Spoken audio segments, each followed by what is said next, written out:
Okay, so hi, good evening, everyone. A very warm welcome for joining our Facebook Live session in this lovely Saturday. Before we proceed, I would like to introduce myself. My name is Ryan from Bagan Specialist Marketing Team, and I will be your host for today's program. So today, I'm glad to invite Dr. Billy of our Bagan Specialist Center to give us a sharing on this evening. In this hour, Dr. Billy will share a topic of traumatic head injuries, and Dr. Billy is an emergency physician of our hospital. So if you have any question to ask Dr., please feel free to raise your question in the Facebook post column. So to kick off this program, please allow me to welcome Dr. Billy. So I'll pass it to Dr. Billy right now. Thank you. Hello, hi, thank you, Ryan, for such a wonderful introduction. Hello, everybody. My name is Dr. Billy. I'm an emergency physician currently attached with Bagan Specialist Hospital. Thank you for attending this live Facebook session. Okay, as what Ryan has mentioned, today I'm going to give a little sharing on traumatic head injuries. Okay, I will share with you my slides. Okay, for the outlines of my sharing, first I will be giving a little bit of the case scenario. After that, I will share with you some of the basic facts. Understanding these basic facts is important for us to understand the condition of head injury better. For traumatic head injuries, I will divide this into three categories. First category is scalp and facial injuries, followed by skull fractures, and third is bleeding in the brain. I will also share with you a little bit on what we do when the patient is in the hospital, how we manage them, how we investigate them. And last but not the least, I have some take-home messages to share with all. Okay.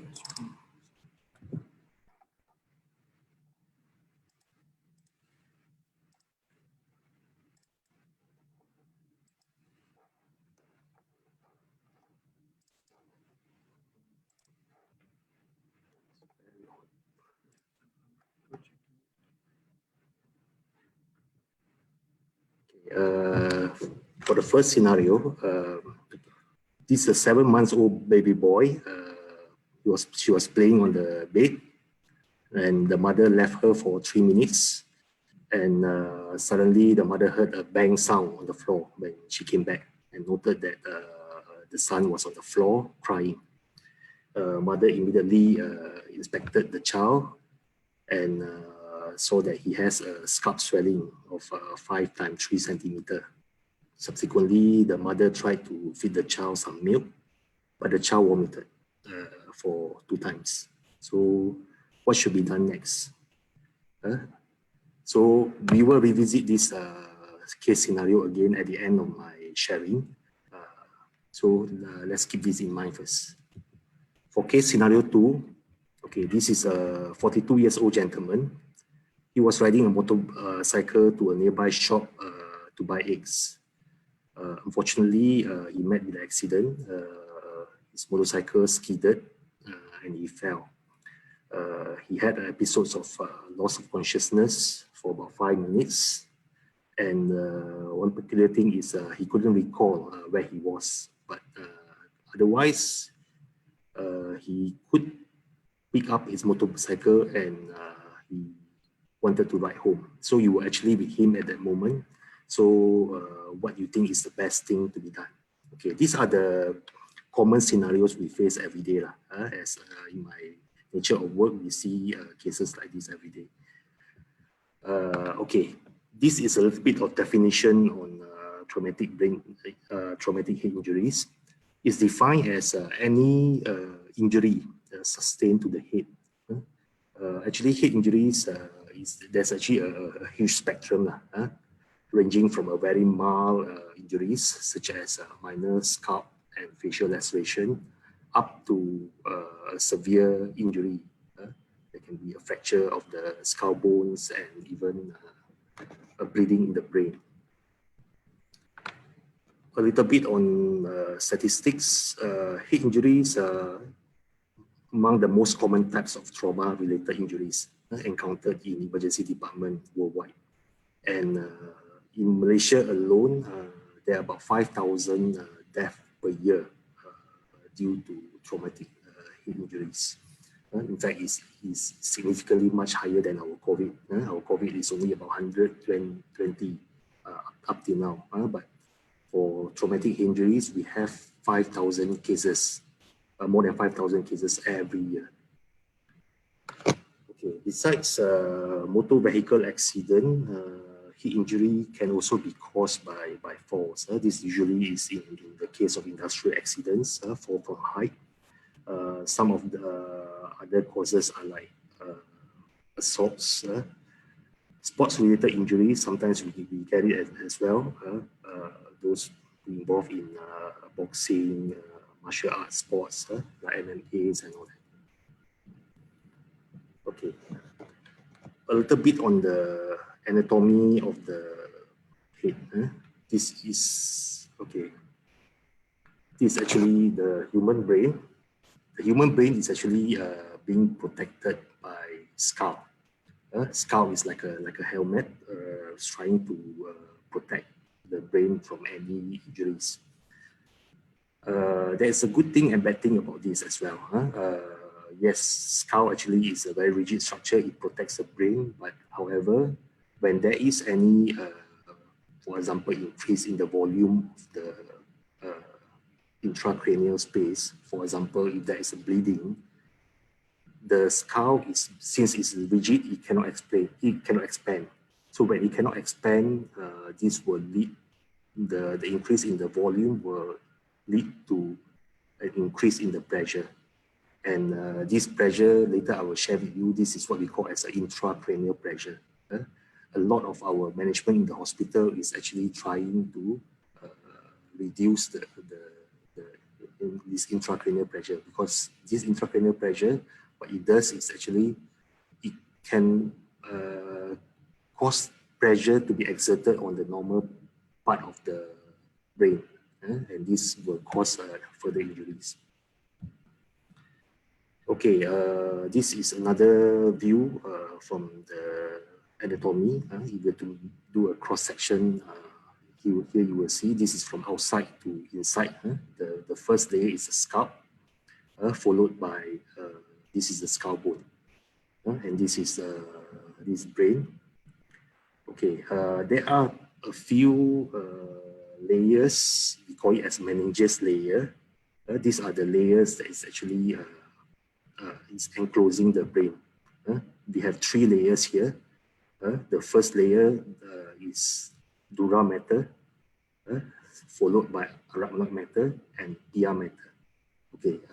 Later, when we go into the cases of bleeding inside the outside the brain, then you will see actually a lot of the bleeding is actually involving these parts.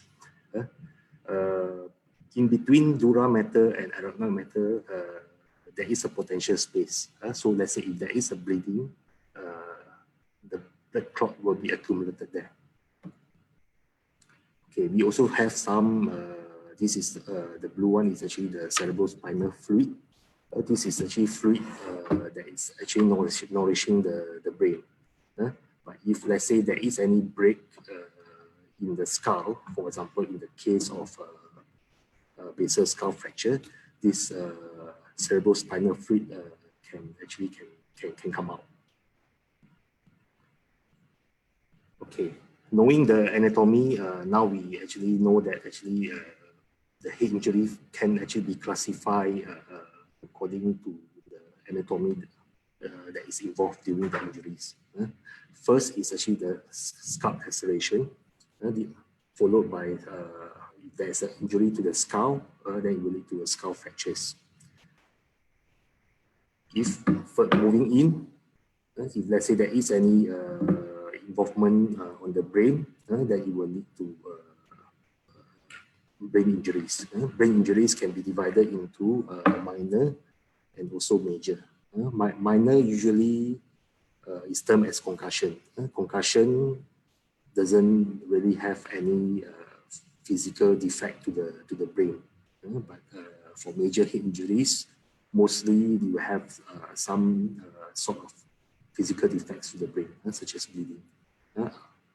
Major head traumas are like cerebral contusion and intracranial bleeding. Okay, this is very common, scalp and facial laceration wound. We see that a lot of time, bleeding after the fall due to blunt injuries. However, this should be taken very seriously because scalp is highly vascular, means it has a very good blood supply. And when there is a cut or when there is an injury, there can be a profuse bleeding from the scalp. So as advice to our audience, if let's say if you have a situation at home where someone actually had a fall and they had bleeding from the scalp, what you can do is, number one, try not to panic. Number two, you can take a clean cloth and apply a firm pressure on the bleeding area to stop the bleeding. Okay, if you have a bandage at home, that's even better. You can actually apply a bandage on the wound, and you need to get to the hospital because, like I said, it's a highly vascularized area. Usually, the bleeding will not stop. When you reach the hospital, what we will do usually, I will activate my counterpart, Dr. Aaron. He's a neurosurgeon. I will activate him, and then he will come and he will assess the wound. Before he closes the wound, actually, what he do is he needs to make sure that the wound is clean. We need to remove all the foreign bodies, and also we need to properly irrigate the wound to make sure that it's clean. Some of the dead muscles, dead tissues may need to be debrided. Because all this is very important, because if, let's say, this is not done thoroughly, it may lead to infection. And when there is an infection, the healing is poor. And at the same time, there may be scarring subsequently, which is something that we do not want. So this is scalp and facial laceration. Okay, moving on. We have a skull fracture. Like I said, skull is a very rigid structure. If we have a skull fracture, you can imagine the tremendous force that is exerted to the head. Skull fracture, usually we have three types: the linear skull fracture, depressed skull fracture, and also basal skull fracture. Okay. On the left is actually a linear skull fracture. You can see this is a fracture line. This is your scalp. This is the skull. This is the brain. There is a break in the continuity here. This is what you call as a linear skull fracture. Usually, linear skull fracture can be managed conservatively if there is no injury to the brain. Okay, this is in the center. This is a depressed skull fracture. As you can see, there is a fracture here, and this fracture somehow is depressed. And when it's depressed, what happens is actually there is a injury to the underneath structure, which is the brain. Usually, depressed skull fracture, you may, let's say it's more than 5 millimeter depression, you may need to go to the surgical theater, and the neurosurgeon will have to elevate this. This is an emergency. Okay, we have another type of fracture. It's called base of skull fracture.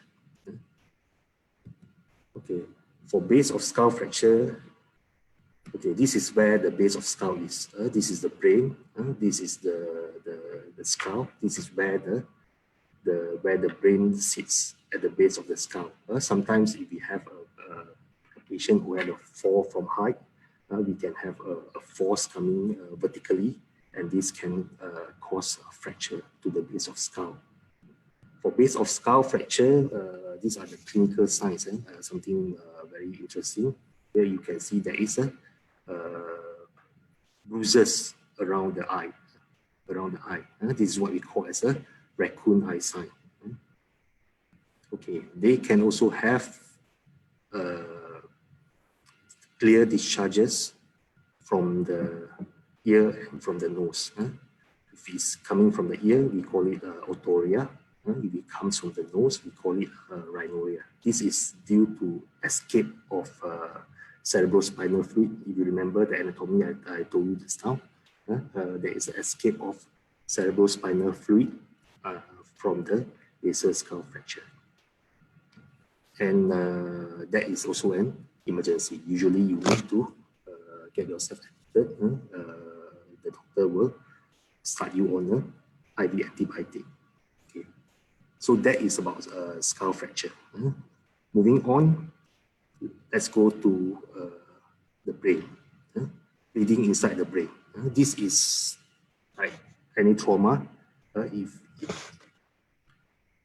involves, if, let's say the force is on the skull, it can also lead to injury to the underneath structure, which is the brain.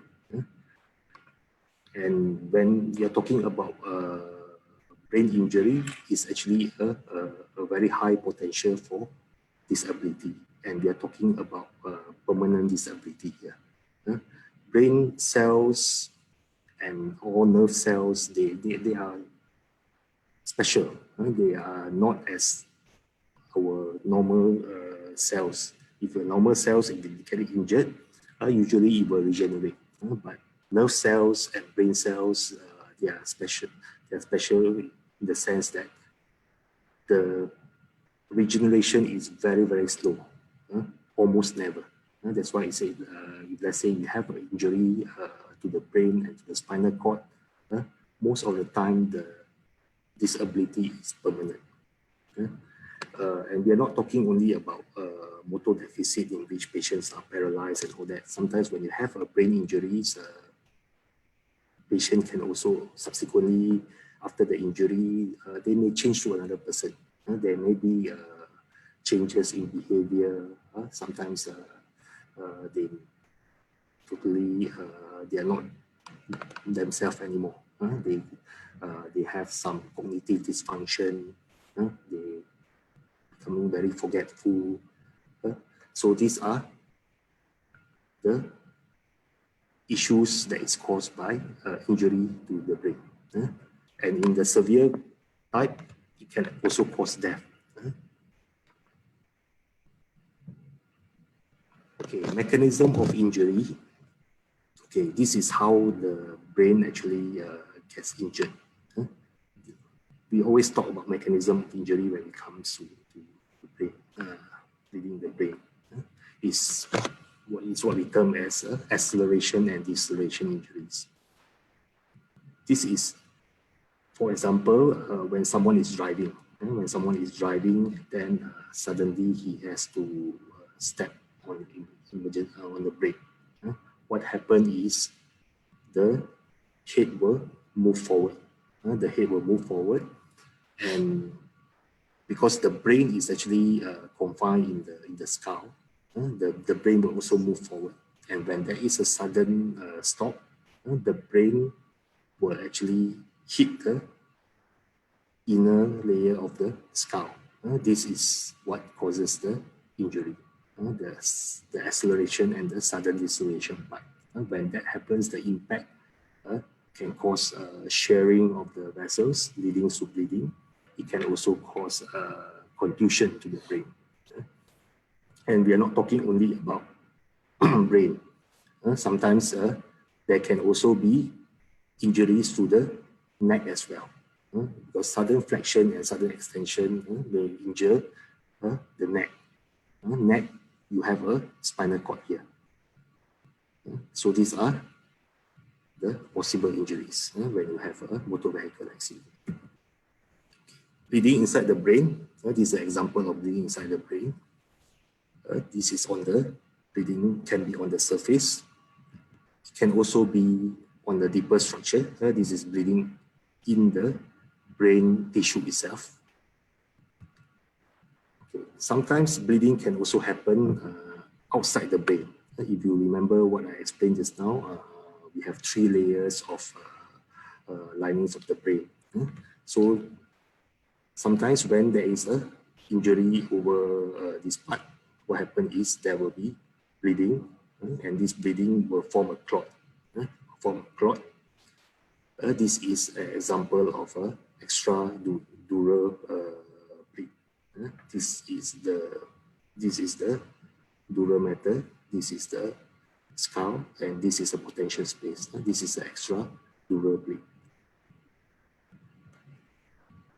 We have 2 types. We have 3 types actually. We have extradural, or another name is actually epidural. This is what we have seen just now. This is due to shearing of middle meningeal arteries. It's a real emergency. When you have a bleeding from the artery, the bleeding can be quite horrendous. For this type of case, usually patient will need a surgical intervention for that. This is another type of bleeding. It's also outside the brain. This is between the dura and also the arachnoid matter. This is what we call as a subdural hematoma. Subdural hematoma usually is due to bleeding into by rupture of the veins. Okay, when you have someone with possible brain injury, they can have a few symptoms. This is very important. First of all, during the incident itself, they can have loss of consciousness, unable to recall the incidents. This is what we term as retrograde amnesia.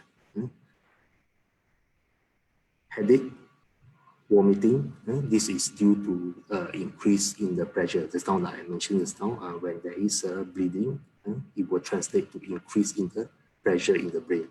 So the patient will usually complain of headache and vomiting.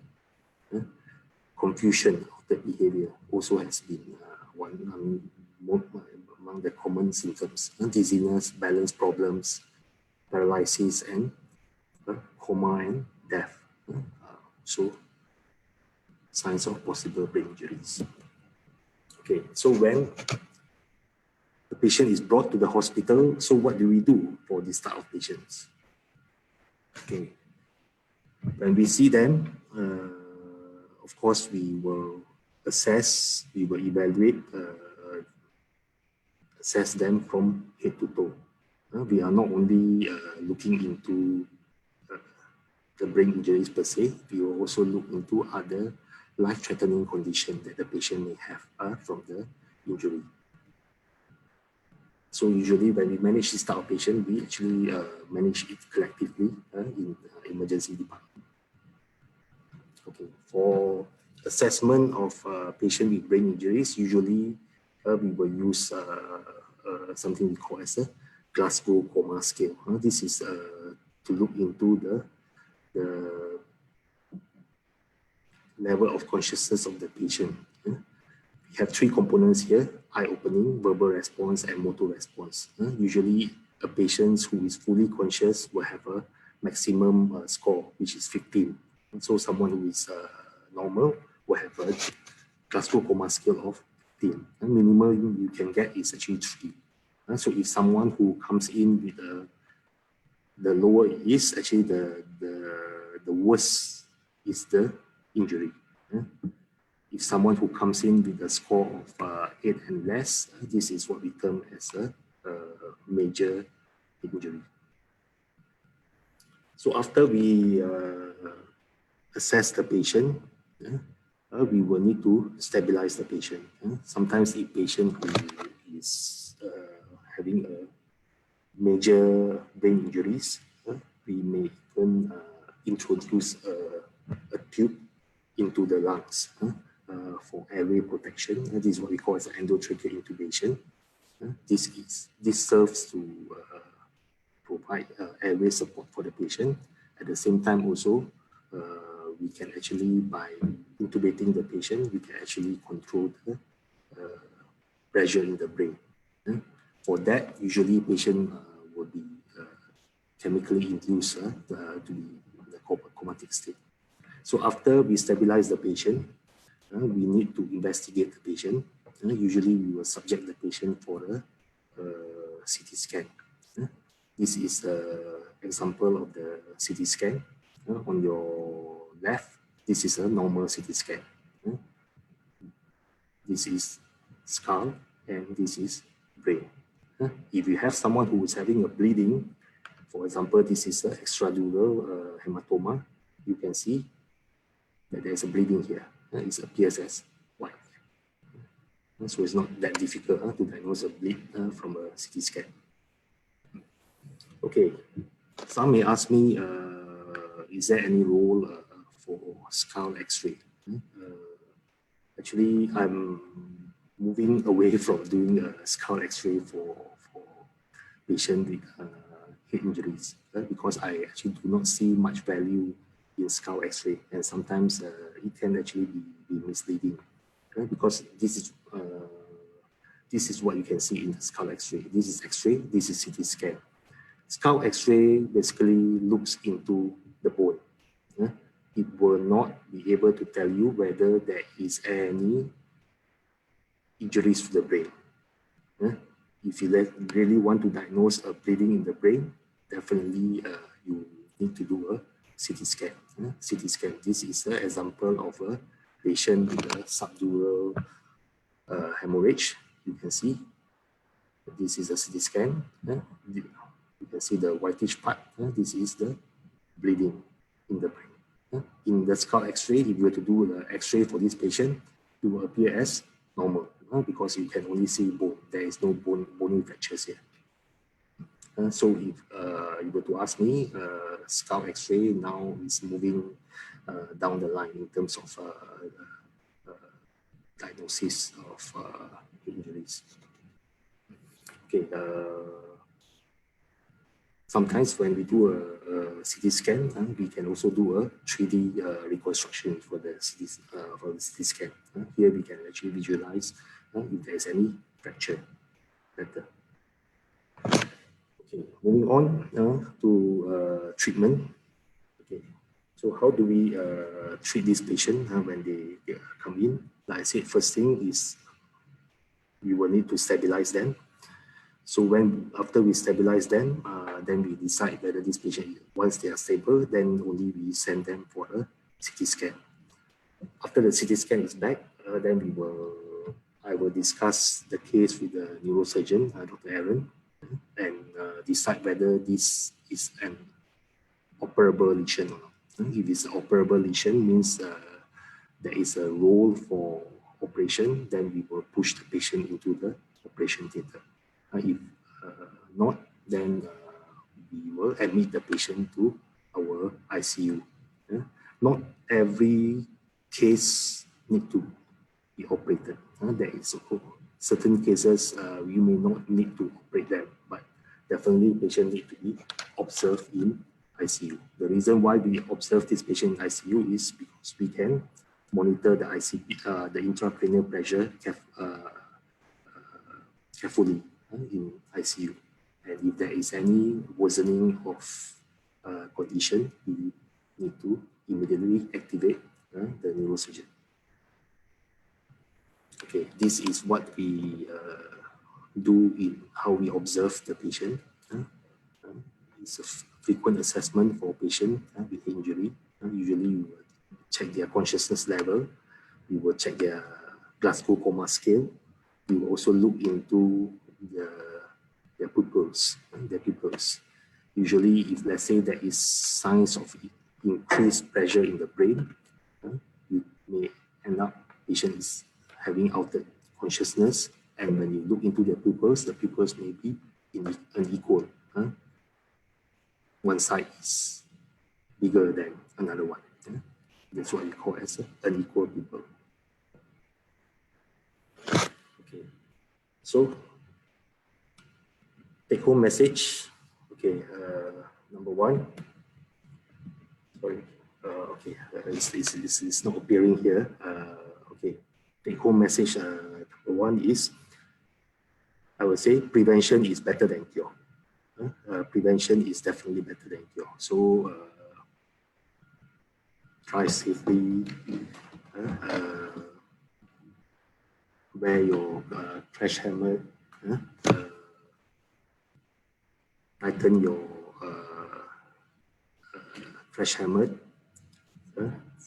seat belts, don't drink and drive. That is very, very important. Number one, rule number one is prevention is better than cure.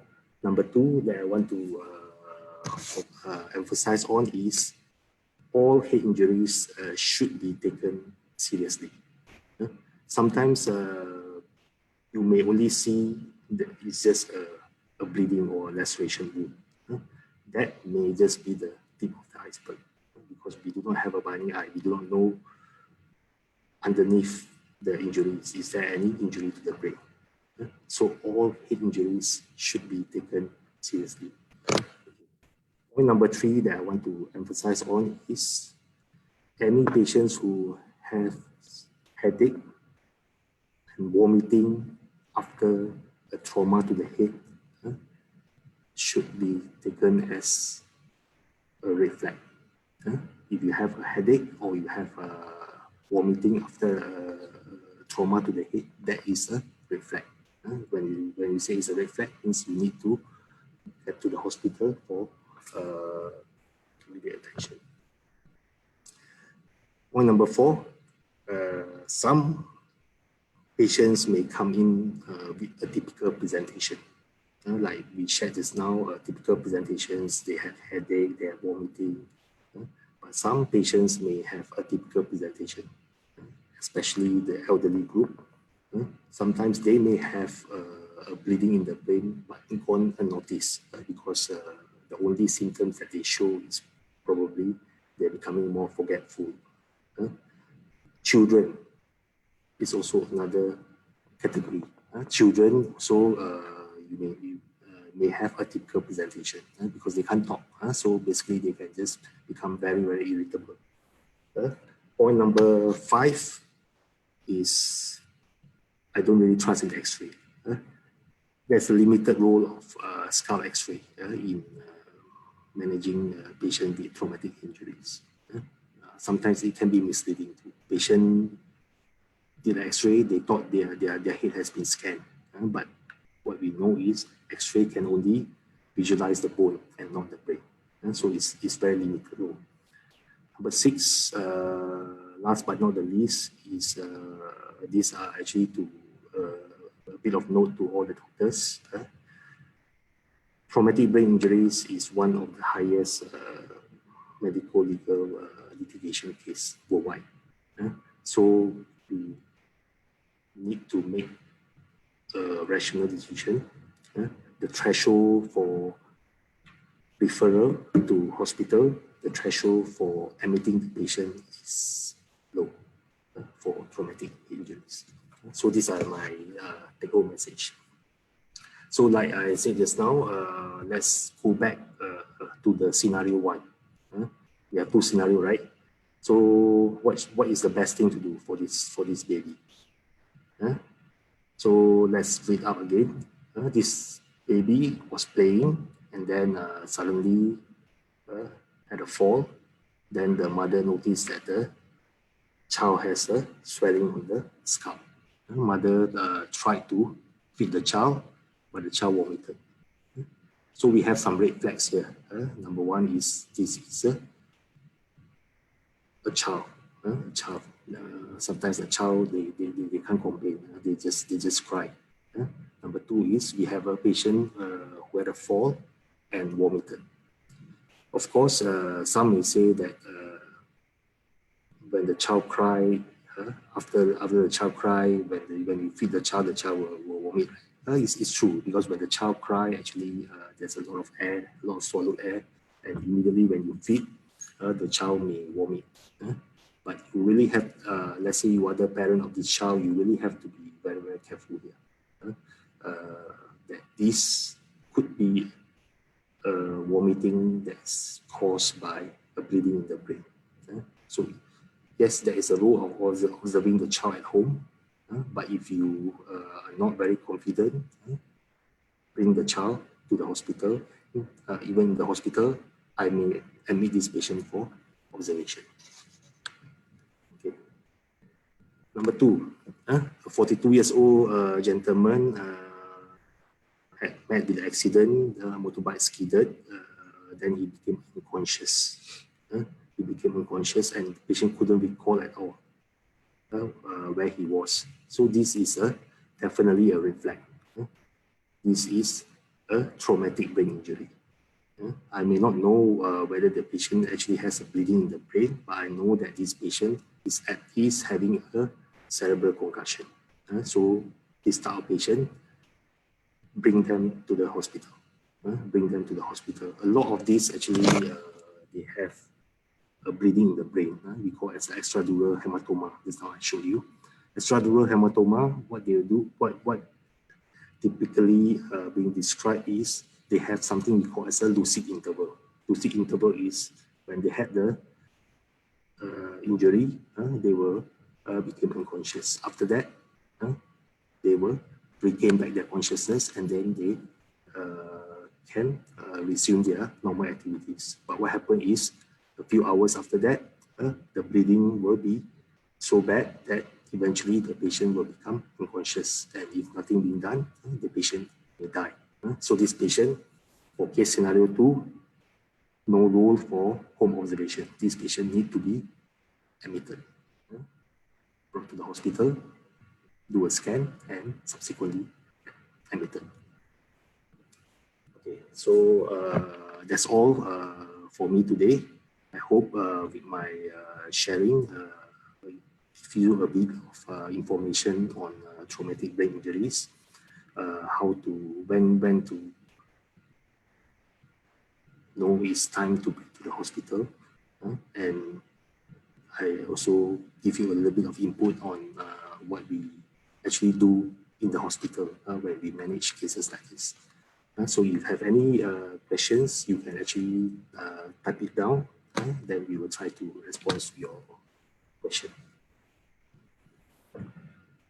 All right, we thank you, Dr. Billy, for his presentation, and we have a comment in the comment section, which I believe is from Indonesia. So his comment is, my father is dead. Saya mendapat gejala trauma dan depresi seperti ada sesuatu yang jalan-jalan di dada saya. Dan penglihatan saya seperti orang mabuk minum bir, suka marah dan suka ingat peristiwa buruk yang dulu. Saya rasa hidup saya menderita dan tidak bahagia, dan ingatan saya ada beberapa yang hilang. Tolong bantuannya. So, Doctor, do you have any advice for this person? Pertama sekali saya ingin tanya kepada Encik William, Encik William, selamat malam. Terima kasih kerana bertanya soalan ya. Saya perlu bertanya beberapa soalan sebelum saya boleh menjawab soalan Encik William. First, soalan pertama ialah Encik William ada tak mengalami sebarang kecederaan di bahagian kepala sebelum itu? Kalau tidak, daripada soalan saya nampak seolah-olah benda ini berlaku setelah ayah Cik William meninggal, dan seperti yang apa Cik William cakap ni, saya rasa kemungkinan ini more towards depression, post-traumatic stress disorder. Yang ini biasanya anda perlu mendapatkan khidmat bantuan daripada pakar psikiatri untuk membantu Cik William. All right, thank you, Dr. Billy, for that. And I believe that's it for today's presentation. Once again, we thank you, Dr. Billy, for his presentation. And we hope everybody get some information from this presentation, and then stay tuned on our Facebook page for more live talk like this. And thank you, every participant today. Thank you very much. Okay. And we end it right here. Okay, bye-bye.